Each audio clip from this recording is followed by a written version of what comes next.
What's going on, podcast listeners? Welcome back to another episode of the Core Consult RX podcast. My name is Mike Corvino. With me, as always, Cole Swanson. Cole, what's going on, my man? I am doing great. I think I might have lost some brain cells from the fumes in here, though. Brain cells. Yeah. And that thing? Never heard of them.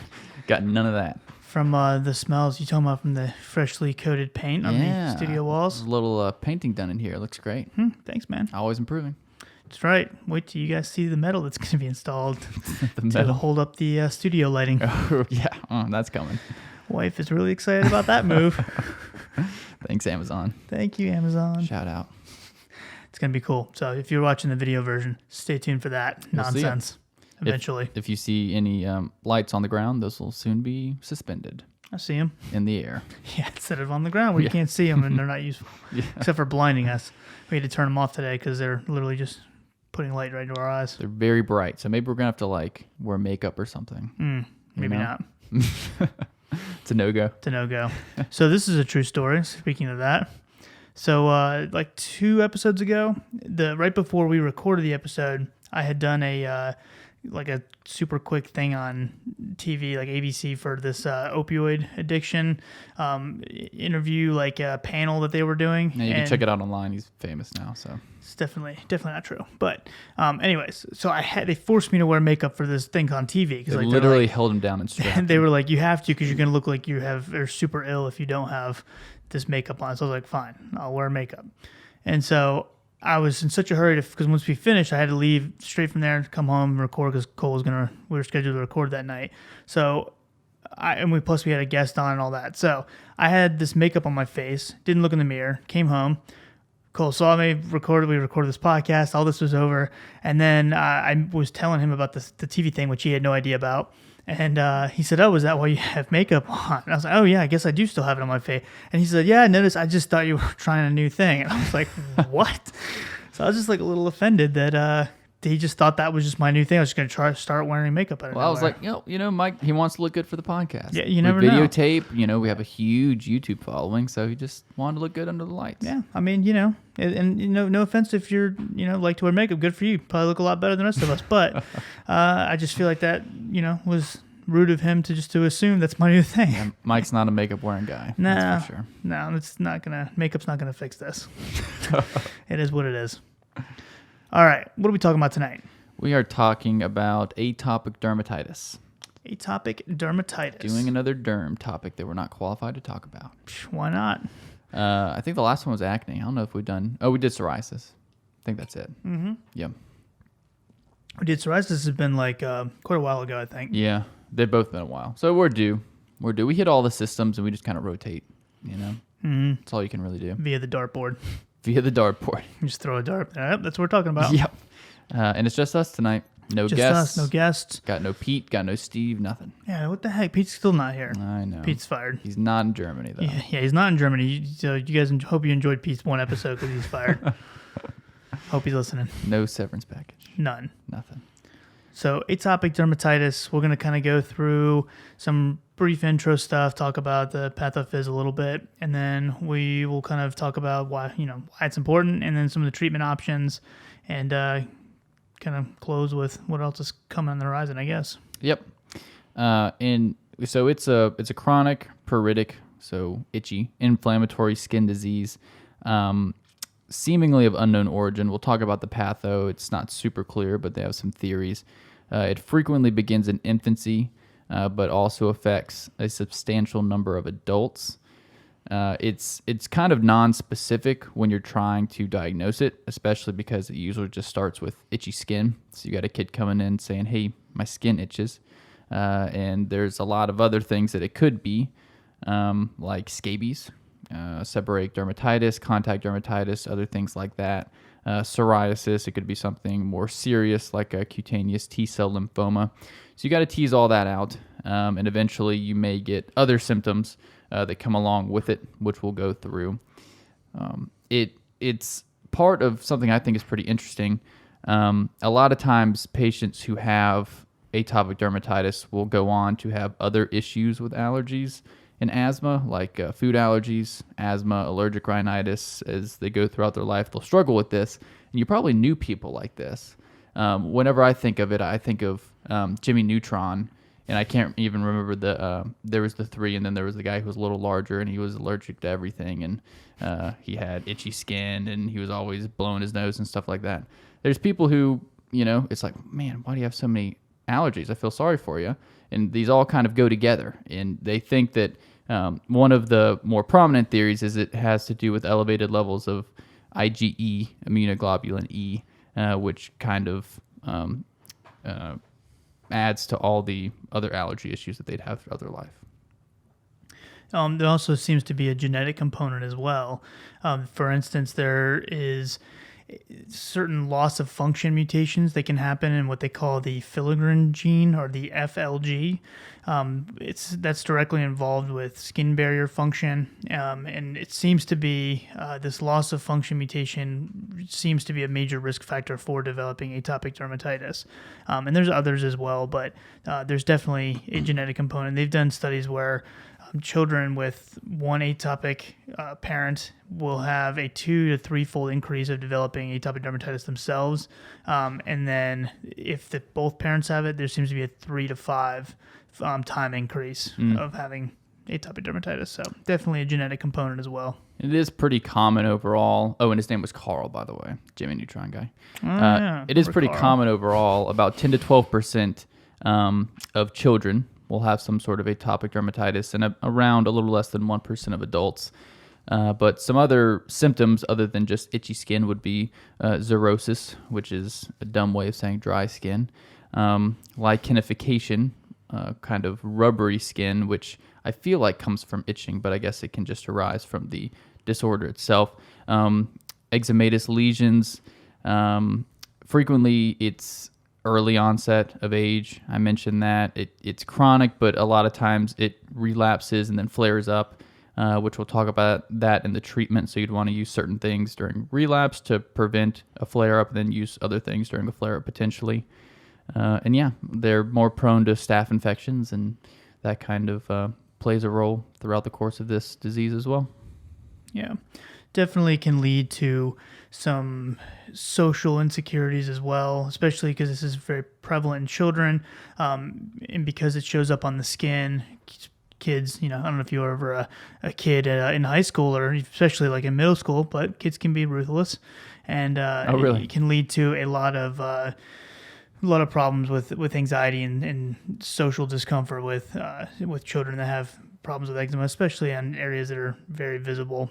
They did a meta-analysis and came out this year in February, so last month, where they looked at basically 37 different observational studies and found that children with eczema or atopic dermatitis have nearly 2-fold increased risk of depression and suicidal ideation, and same with adults as well, compared to individuals without the disease.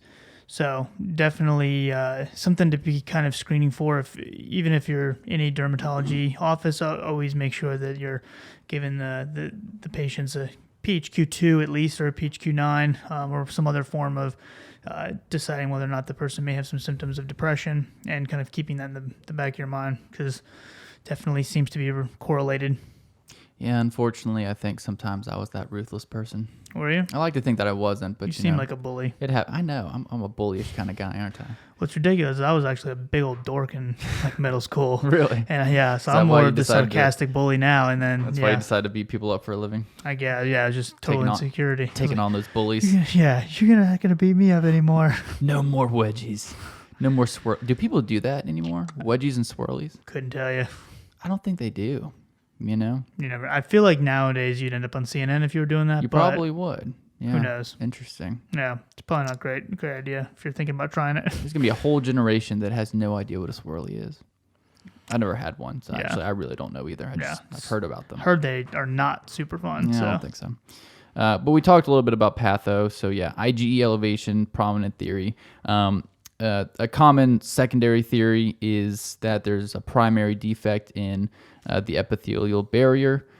So that can lead to other secondary immunologic dysregulation and inflammation, causing the symptoms that you will inevitably, hopefully, treat.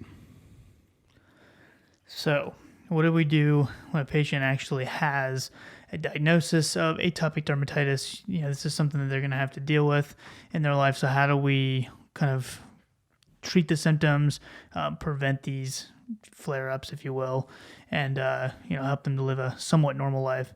And it's one of those things that there's several different approaches that we need to take to care. Everything from using certain moisturizers to bathing practices to actual medications to bring down any kind of redness, swelling, itching symptoms as that kind of breaks out. So, and even certain clothing and certain diets can help prevent or lessen a flare. And fortunately, a flare-up does not usually require emergency therapy, though some patients may go to the emergency room in some situations where they might have an infection or it's worse than a regular flare. But yeah, like Mike said, first line, you want to moisturize. So depending on the climate, patients usually benefit from lukewarm baths. So like a 5-minute lukewarm bath, followed by the application of a moisturizer, such as a white petrolatum. Aquaphor is pretty common. You've probably seen that around. Frequent baths with the addition of emulsifying oils, like 1 capful of that in the lukewarm bath for 5 to 10 minutes. That can help hydrate the skin. Apparently, the oil keeps the water on the skin and prevents evaporation to the outside environment. This sounds like stuff that you would see on like a Neutrogena commercial or something. But apparently, if it helps with symptoms, it's all mainly a symptomatic disorder, right? Yeah, absolutely. And so just to kind of give a few, since you mentioned Neutrogena, let's give a few like name brands of common moisturizers or cleansers that are out there that either have clinical trials or are recommended to be used in dermatology. And these are all going to be things that are hypoallergenic and safe to use in dermatitis. But there's like Aquaphor is the big one that like Cole I think mentioned earlier. Vanicream is another one that you'll see.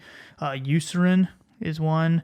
Cetaphil, and there's a moisturizing cream and a skin cleanser that Cetaphil puts out. There's a Vino lotion, and then Dove bar soap, unscented, is another one that is available. And I believe we talked about this in the psoriasis podcast, because I think that was the study was actually looking specifically at psoriasis, but they've actually done studies looking at like the bars of soap compared to each other, and that I believe that the Dove unscented one was one of them that they studied, and compared to like a regular just soap, and seemed to actually control the symptoms a little bit better for someone with psoriasis. So I would imagine the same effects could be extrapolated to atopic dermatitis as far as the itchiness and whatnot. Yeah, Mike can speak from experience. He uses Dove soap every night. It's true. Actually, I think I use Dove for men body wash. Yeah, I was going to say, I'm going to ask your wife which one you use, and then we're going to call you out on it for making fun of me. I Dove for men body wash and Suave, or as my old roommate used to say, Suave for men shampoo. Heck yeah. It's the only way to roll. Yeah, and those are all over the counter, right? Absolutely. Which is interesting because they can be dispensed as a prescription, but I get that question frequently, like what kind of, what's the best lotion? And a lot of times I'm like, oh, if it says moisturizer, just use it. But it kind of depends. So if it's this situation, ointments are actually going to be better. Ointments are more easily applied to wet skin, and you do want to apply it to at least damp skin to try to hold in that moisture. So yeah, if you think this is a atopic dermatitis picture, then recommend one of those brands, specifically ointments, help. And yeah, so there's an answer instead of just sending somebody down the whole aisle to pick out what looks pretty. Pick one. Yeah. It's got tons of allergens in it. It makes it worse. So there's also, we should probably mention too, this may seem a little obvious, but you would want to eliminate any kind of exacerbating factors. So looking for things that could be triggers for the breakout, such as like heat, real low humidity. If a person has a skin infection, we would obviously want to treat that very quickly. If the person is just having like out of control itching, you can use oral antihistamines. Stress and anxiety can also play a role. So things like if the person is having multiple symptoms, maybe you could use something like hydroxyzine to help with the anxiety as well as the control of itching. So trying to find this, the best way to curb as many of these exacerbating factors as you can definitely will help. Any kind of food allergens that may be a factor, I want to avoid those. But yeah, and then making sure you're taking the proper precautions, like Cole said, with the moisturizers and cleansers. Yeah, Benadryl is also an option along with hydroxyzine as far as oral antihistamines.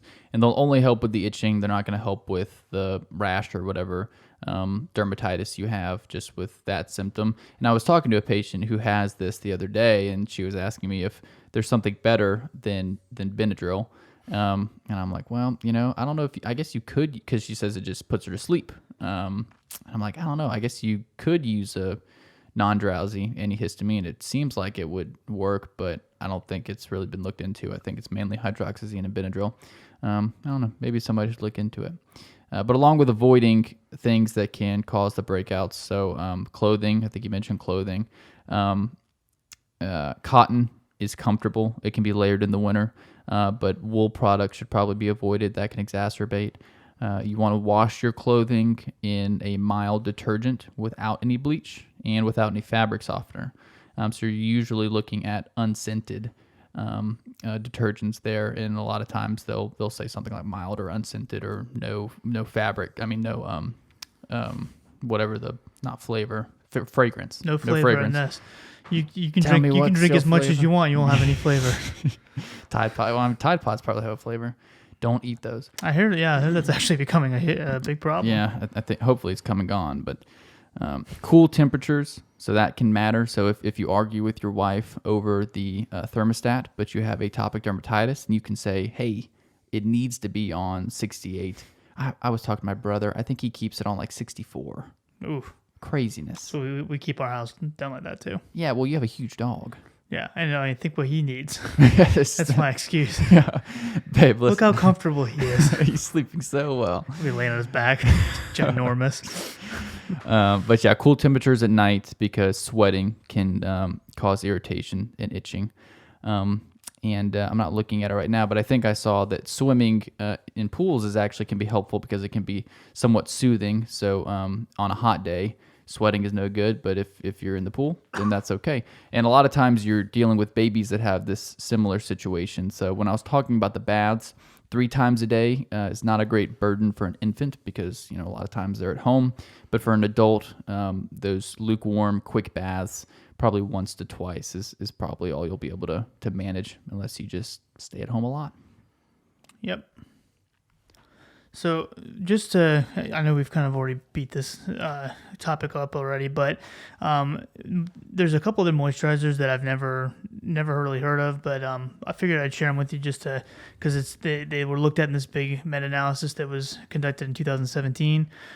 So this first agent, and this is they didn't give a specific brand. I'm sure it would take a Google search to find out, and so I'll do that later. But they found that the moisturizers that contained, I'm going to butcher this, glycyrrhetinic acid, which is a natural anti-inflammatory agent, were 4 times more likely than like a placebo vehicle in reducing eczema severity. They also looked at urea, which we've seen. They don't say which percentage they were using, but that seemed to be much better than the control cream as well. And then moisturizers that contained glycerol versus control, patients in the glycerol group experienced significant skin improvement, both when evaluated by the physician and the patient themselves. So a couple other things to throw in there just in case you're really trying to get sharp on your moisturizing skills. Yeah, it's a good thing to be sharp on. Yeah. Along with that, we mentioned foods, and so these patients are going to be at higher risk for acute allergic reactions like hives and even anaphylaxis. So you want to be careful if you're introducing them to maybe a new food. If they're young, you're introducing them to a new food that's known for that, like peanuts, eggs, seafood, milks, other chocolates. I had a patient that had a anaphylactic milk allergy one time, so I was having to check and basically look at the ingredients and see if there was any lactose or lactulose or anything like that in any medication we were giving. And it turns out that's in like everything. So yeah, be aware of that. And interestingly, if you're going to eat maybe a mildly caustic food like a tomato, an orange, those citrusy foods, and it causes your mouth to break out, you could put some petroleum jelly, kind of as a barrier around your mouth, around your lips, as you eat the food and enjoy wonderful tomatoes and oranges. There you go. That was actually a recommendation that I read. It's interesting. It's a good one. Yeah. All right, so let's kind of get into the actual medication wise, treatment options, and the first one that obviously we would think about is our topical steroids, our corticosteroids. So it really, because there's so many in the market, and they're kind of grouped based on their potency. It's one of the few times I think that we actually use the word potency when we're talking about different classes of medications. And so corticosteroids, it goes all the way from low potency all the way to super high, and everything in between. So there's, depending on how severe the patient's dermatitis is, so if it's mild, you can get away with one of the lower potency steroids, and then all the way, obviously, if it's a severe outbreak, then they probably want to use more of a high potency steroid. There's to kind of think through like the different ones, to give you some examples. Something considered like super high potency would be like 0.05% betamethasone dipropionate. That comes as ointment, gels, lotions. Diproline is the brand name, and that would definitely be one. There's also clobetasol. The 0.05% is also a super high potency group 1 steroid. And then they kind of just go down from there. So to give you an example of like a medium, mid-range, usually thinking like triamcinolone, like 0.1%, mometasone, something like that. And you'll probably see Kenalog. That's triamcinolone, pretty common. Yeah. Lower to lower to mid potency, maybe like a fluocinolone acetate. There's also continuing to go lower, basically the least potent we would have our over-the-counter hydrocortisone, like our 1% or 0.5%. Which a lot of times that is where you start. If they're new to this and this is the initial therapy with a topical steroid, which usually, first off, like we said, you're doing moisturizers, but you're also doing steroids at the same time. So you would start with a hydrocortisone, preferably ointment, and you can apply it 2 times daily to the lesions on the face and in the folds. Yes. That's what it says. And, they do make a hydrocortisone 2.5%, which is a little bit higher potency. Not a high, but higher than the lowest one on the totem pole. Yeah, I think the max OTC is the 1%. Is 1%, yeah. So if you're in a clinic situation, obviously, if you want to go with hydrocortisone, make sure you write a prescription for 2.5% to get them the higher strength. But yeah, over-the-counter options, like Cole said, just 1% available. Patients with moderate to severe disease that probably need to start with a more potent corticosteroid like triamcinolone, at least, maybe even betamethasone. If you are going to do the high potency steroids, though, 2 to 4 weeks is typically your cutoff period, because after that you can start increasing the skin irritation, and even there's a risk for atrophy with the higher the potency, for the longer the use. Skin can actually start to atrophy, and so areas of the body that already have very thin skin, that poses a problem. Especially when it's a growing child. Right. You've probably seen stretch marks, especially in somebody who had their growth spurt maybe late or just had it really fast. If their skin is thin and they're still growing, then a lot of times they'll have stretch marks that almost look like scars. And that can last throughout their life. So you want to be aware of that. So it's really a lot of times, especially when they're having a flare, so you want to apply it just to the lesions. This isn't like a whole body situation. And then if the lesions disappear, you can hold the steroids, keep going on the moisturizers, and then resume the steroids if the patches or lesions reappear for a flare. And they've also noted in certain, like, there's a meta-analysis that came out looking at the effectiveness and different adverse effects. And when they saw that and this is especially the case when you're using high or super high potency steroids on large body areas. So like the whole torso, the legs, things like that.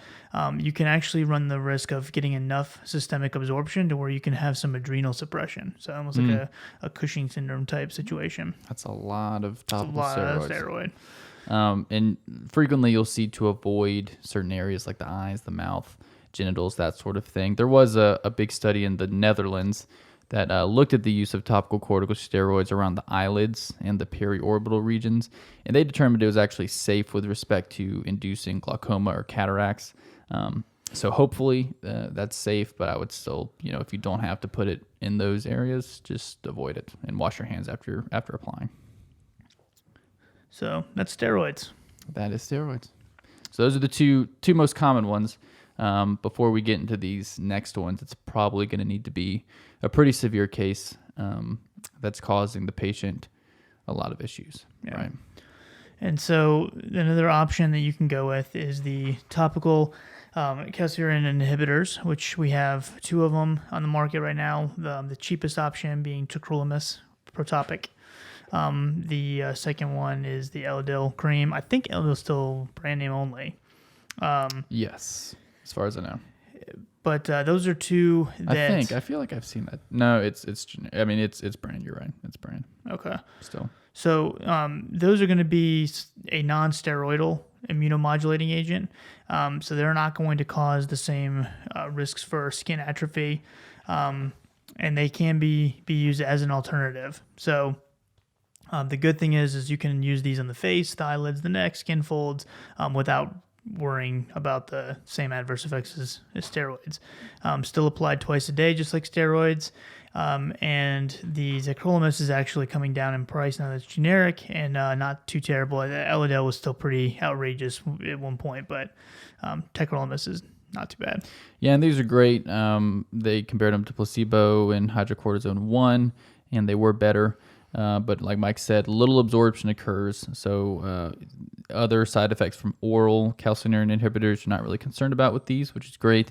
You can have some topical side effects. So a stinging sensation is pretty common following initial application. It can be minimized by applying to dry skin and not so much to wet skin. So this is a little different than those moisturizers. But usually the burning will disappear in about 2 to 3 days. And it'll be better after that. The tacrolimus comes in 2 strengths, the 0.1%, which is usually for adults, and 0.03% for children, though it is frequently, the 0.1% is frequently used in children as well. But that's, I think, what they're technically supposed to be used for. They compared it, like Cole said, to hydrocortisone, and it was actually a little bit better. They've also compared it to things like triamcinolone. And so it was seen to be about as good as that. And so when we're thinking about these, think about them as having efficacy around the mid-range corticosteroids, because they looked at it against betamethasone, which is one of our more potent steroids, and it was less effective. So Good to know. It's one of those things that you gotta have to put it in perspective compared to the steroids, but definitely a very good option. And I've seen patients that really have severe eczema on the face and other sensitive areas where this is a much better option for them than the steroid, because it just keeps coming back and they keep having to use something. So yeah. Did you mention already the black box warning on these? No, I was about to, but you go ahead. Nope, it's all you. Fine. I know how much you love black box warnings. Yeah. So there is a black box warning on there about a possible link to cancers, in particular lymphoma and skin cancer. So I don't have the exact statistics as far as what got that black box warning put on there, but it's rare. And something that probably isn't a huge concern if the benefits are going to outweigh that risk enough, but definitely a conversation that you need to have with the patient. Yeah, the patient needs to be aware, and that's why it's important just to use it in the people who are indicated. So that would be for pimecrolimus, it would be mild atopic dermatitis in patients older than 2 years, and then with tacrolimus, more of a moderate to severe picture. Also patients older than 2 years. So under 2, we're avoiding these. And after you've tried the first line steroids, that's usually when you'd want to go to these. Yeah. And they haven't officially defined this causal relationship. I just found the data now where it was basically case reports from 2004 to 2009. They received 46 new cancer cases among children 0 to 16 years old who had used one of these 2 agents. They had 30 lymphomas, leukemias. They had 8 different types of skin cancers, or 8 skin cancers rather that were reported, and then 8 other cancers. So that's kind of where that black box warning comes from. I wonder how many that was. 46 out of what, Yeah, Seems it's like that probably a lot. matters. Yeah. But it doesn't matter. Versus the regular, versus the lay public who, you could argue that atopic dermatitis. I would like to see it. You could argue that the atopic dermatitis picture might put them at increased risk for cancer. I'd be interested to see what it is compared to patients who have that and who did not use the calcineurin inhibitors. And there's something called the Pediatric Eczema Elective Registry, the PEER, which is an industry-sponsored ongoing cohort that they're using to study this post-marketing. So check them out. If you have a case that you find out about, go ahead and send it in to be reported. Call them out. Report them it. out. Yep. So those are the calcineurin inhibitors. There are other things, such as with so many other conditions. We have monoclonal antibodies we can use. So dupilumab, man, I said it right in my head earlier. That was good. Really but good. it starts with a D and it ends with a MAB. It's monoclonal antibody and it inhibits IL-4 and IL-13 signaling by blocking the IL-4RA. And it's demonstrated efficacy in some phase 2 clinical trials. It was approved pretty recently in 2017. The trials were the SOLO 1 and SOLO 2 trials. And it's actually a subcutaneous injection. It's administered every 2 weeks. Dupilumab. I said it. There you go. Crushed it. That's all I needed to do for today. Dupilumab. I'm out. There you go. You did great, Cole. Thanks. Appreciate it. There is also Eucrisa, which I'm sure you've seen the commercials for. They do a pretty good job about advertising. But it is Eucrisa. Crisaborole is a boron-based small molecule phosphodiesterase 4 inhibitor. Sounds familiar. Yeah. So you may also know the phosphodiesterase 4 inhibitor, like Otezla is the oral agent they use in psoriasis. I've heard of some dermatologists using that even like very off label for eczema as well, without too much success, but I have heard about it. We can recycle this joke from the psoriasis episode. It's not a PDE5 inhibitor. Get it? Because PDE5s are used for something different. They are. Good job, Mike. Yep, I get it. Anyways, the Eucrisa is out there as well. As far as its efficacy, is kind of expensive. It's expensive for what you get, and a lot of the studies that were done, they used the scoring assessment to kind of show that it was effective. But from what I've heard, certain dermatologists kind of complaining that it's not. For the price, it's not all that effective. But they got a pretty good advertising campaign because literally on this webpage, I see 1, 2, 3, 4, 5, 6, 7, 8, 9, 10 Eucrisa banner ads in my face. And it says, choose steroid-free Eucrisa. So it's not a steroid. It's not. It is not, and they want you to know it. How many times have you clicked a banner ad in the last 5 years? Wouldn't have even noticed it if we haven't been talking about it. It's sad. Still using the wrong kind of advertising. Mm-hmm. Oh, they're on TV too. Yeah, that's even worse. Whether or not that's good advertising, exactly. Yeah, us 2019 people, we like our commercials.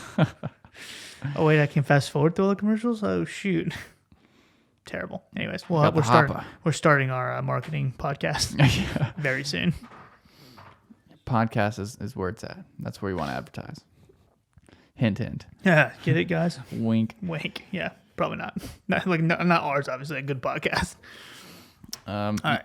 Yeah, complications. We talked about them a little bit. Super potent steroids, skin thinning. You can have tachyphylaxis, so big word for more or less a tolerance to topical steroids as well. So a lot of times you'd want to use them on a more of a stop-start basis. Like we said, that's just another reason for it. And then infections. Yeah. Staph infections specifically. Super infection, staph infections, which I feel like is just another word for opportunistic infections, but I like super infection. Yeah, that's cool. Those are the best kind of infections. They were capes. Yeah, something like that. But treat them like you would a regular staph infection. You got options like Bactrim. Yeah, well, if you're gonna be outpatient, Bactrim, Doxy, Clinda. Inpatient, Vanco, linezolid. Anything covers MRSA if you're concerned. So yeah, so there's other things we can do too. Is as far as a maintenance and prevention of relapses, there's been a few different dosing strategies that have been looked at. One in particular, there was a meta-analysis that looked at 4 different studies looking at topical fluticasone propionate. They used it once daily for 2 consecutive days per week for 16 weeks. And it reduced the risk of subsequent flare by about 54%. No serious adverse effects were reported during that study. So there's a few other ones like that as well. Tacrolimus they did for once daily for 2 to 3 days per week for 10 to 12 months, reduced the flares by 22%. So there's definitely some interesting ways of hopefully preventing one of these relapses and flare-ups. But if you see, for pharmacists out there, if you see a prescription for something kind of odd like that, that might be what they're treating or preventing from happening. Yep. And prescribers out there, if you want to do something that would be unusual, then do that. Yeah, go for it. Speaking of fluticasone, did we talk about Advair going generic? Mm-hmm. We did. And we talked about Proer and Ventolin. Mm-hmm. Okay. Well, never mind. Yeah, 2 episodes ago, because I talked about the joke that Richard posted about it on Instagram. What was the joke? Like some picture of the guy he pretending like it was like somebody walking, like these guys like catcalling a female, like walking by, and they were supposed to be Advair, yeah. and then the prior authorizations were like pushing the guy back, like no chance. How quickly we forget. Well, you forget. My memory. You remember it verbatim. My memory is actually very solid. Mike remembers his jokes. He doesn't remember anything I say, but if he makes a good joke, he remembers it. Oh, I remember it. There's also phototherapy as well, where they use ultraviolet light and in broadband UV light. There's several different ways of doing it, but that has also shown to be effective in controlling the disease as well. And if you have patients who like the more natural path, like oil of evening primrose, man, do I. It was previously believed to be effective, but randomized controls, some RCSs, didn't show any benefit in children and little improvement in adults. So probably not the best. Yeah. Probably rather just do some OTC hydrocortisone if you want to stay OTC. I agree. There's also a couple new studies that came out recently. There was one in January this year where they looked at melatonin, to help, which is usually used for regulating sleep and circadian rhythms. Which I've seen several recent studies that say that that's complete nonsense. It's complete placebo effect when you take it like that. Got a prescription today for melatonin 3 milligrams 3 times a day. Oh, interesting. Or no, sorry, 3 at bedtime, so 9 mgs. Oh, well, that makes more sense. Yeah, makes a little more sense, but still So it's a whole bunch. It's a whole bunch. But it does apparently have some antioxidant, anti-inflammatory properties as well.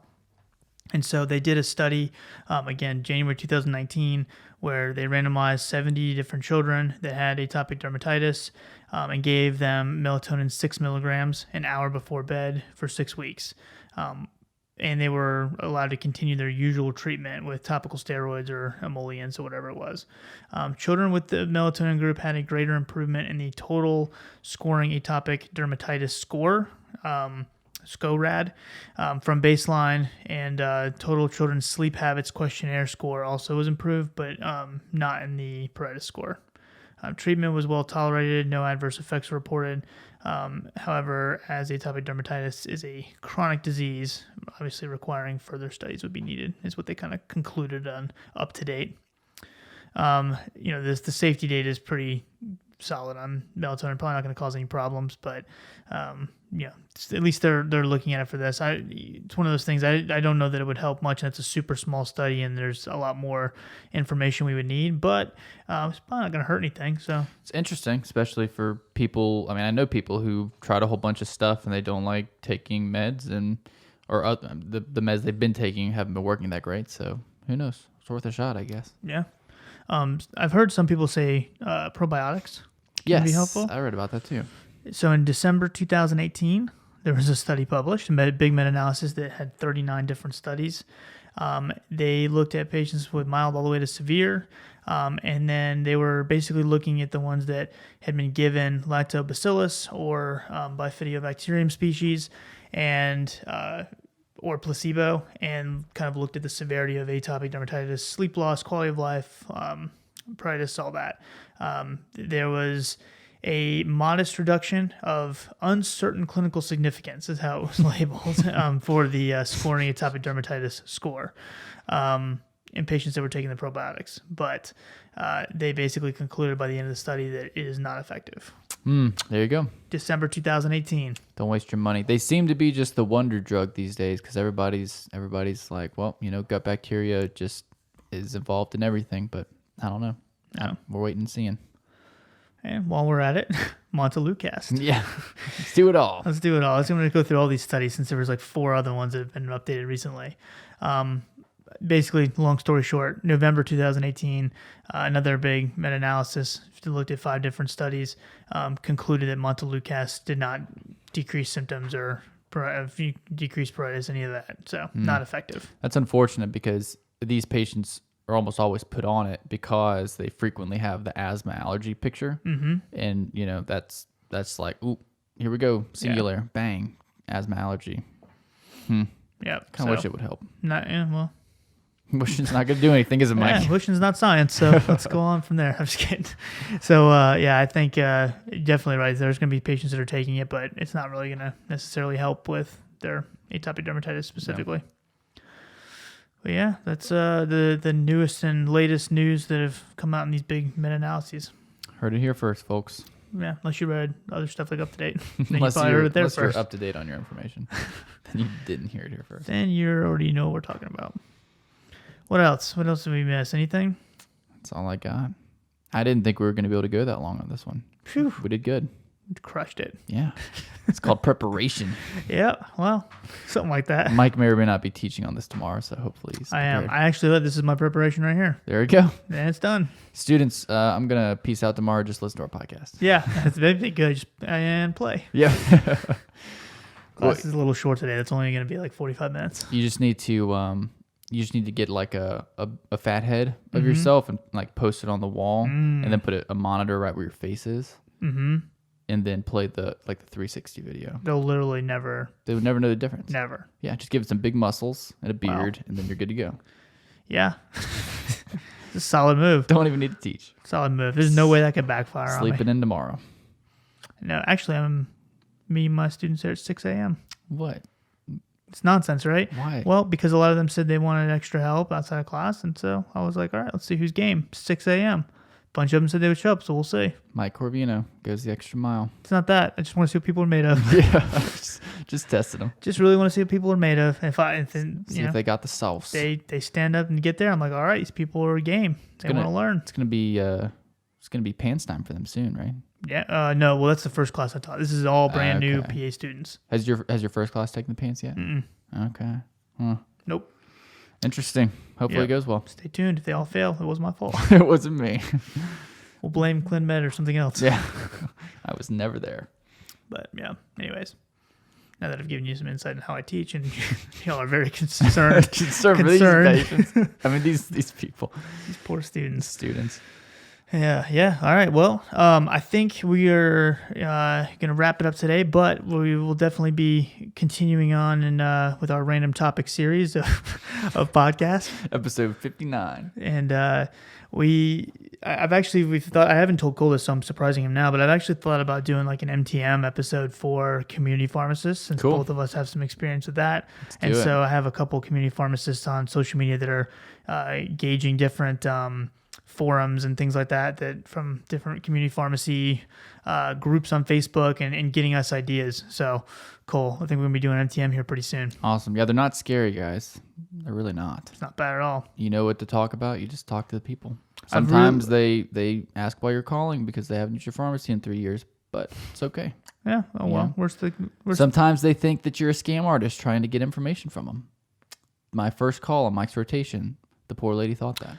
Yes. Didn't I warn you about that, or were you the case study that I used to warn people? I think that it had happened before, but after it happened, you mentioned it. Yeah, she really thought that I was was trying to steal her information. She was very upset. She did not believe that I was She this was person calling from this place. She was testing you. She was like, "What's my doctor's address?" Yeah, yes. And I didn't have the computer up in front of me, so I'm hollering at you. I'm like, Mike, who's her doctor? And she did not believe me. But then once I said who her doctor was, she was like, oh, okay. Well, yeah, here's all my information. Yeah. It's funny. Yeah, it was good. Good times. Yeah. I forgot about all that. Cole also set the record for, I told him that, like, I guess he started rotation like on a Thursday. So we had 2 days left in the, quote unquote week. And I think the record at that time, because we were in a really busy store, so we didn't get that much time to do MTMs and things like that. But the record, I think, was like, it was something like $900 or something for that for the week from student claims. And I told him, I was like, hey man, you're not going to beat that obviously this week, but next week I think you guys definitely have a shot. And him and the other student on rotation, Stacy, they disappeared for 15 hours straight. Didn't hear from him. Came back later at 10 o'clock at night. Cole walks back in the pharmacy. Hadn't taken a break all day. And he was like, all right, 1,258, whatever the heck it was. Well, we said challenge accepted. So I'm calling people up at 9:30 at night for MTMs. It was hilarious. Why I was are you like, waking oh my me up? gosh. I want to talk about your drugs. Wake up. We have to talk right now. I have a goal We to got beat. important things to do. So in one day, he crushed the last record that was all week. That was So fun. it was brutal. And I was like, right then and there, Core Consult RX podcast Here was we born. go. That's the inception. Yep. You heard it here first. Boom. Coming of age tale. All right, let's wrap it up. Thank you guys so much for listening. If you like the podcast, please make sure you subscribe. Leave us a rating on Facebook. That helps us, or not Facebook, rather, iTunes or any of the other podcast platforms you may listen to. Helps us out a lot, especially those jokers that leave 1-star ratings. Ugh. Mike's going to talk about it those every sting. single time. Come on, guys. We need your help. I got people that are targeting us with 1 star. You can't even give us 2 stars, really. Well, it's just that one person. No, there's another one. No way. Yeah, this past week, someone was like, No I hate way. this so much.